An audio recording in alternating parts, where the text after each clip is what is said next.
পৃথিবীতে 3টা মসজিদ সবচাইতে শ্রেষ্ঠ মসজিদ। কয়টা? আওয়াজ করে বলেন না। 1 নাম্বার মসজিদুল হারাম, ফাওয়াল্লু উজুহাকুম শাতরা, যেখানেই তোমরা নামাজ পড়ো না কেন মসজিদের হারামের দিকে হয়ে নামাজ পড়ো। কেবলা কোন দিকে আজকে? এদিকে, এইদিকে কেবলা। আমি যদি এদিকে হয়ে পড়ি নামাজ হবে না? হবে না কেন? কারণ কেবলামুখী হয়ে নামাজ পড়া ফরজ। চিল্লায় বলেন ঠিক কিনা? মসজিদুল হারাম পৃথিবীর প্রথম মসজিদ। ওখানে একটা ঘর আছে, ঘরটার নাম হলো কাবা। ইন্না আউওয়ালা বাইতিন উদিআ লিন-নাসি লাল্লাযী বিবাক্কাতা মুবারাকা।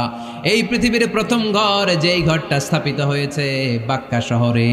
বাক্কা মক্কার আগের নাম, এখন শহরের নাম মক্কা। আগে নাম ছিল কি? সবাই বলেন কি নাম ছিল?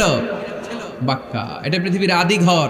সব নবীদের পরশধন্য পদধূলিতে এই জায়গাটা বরকতময় হয়েছে। এটা এমন ঘর যেই ঘরের চারদিকে 1 রাকাত নামাজ পড়লে 1 লক্ষ রাকাতের সওয়াব পাওয়া যায়।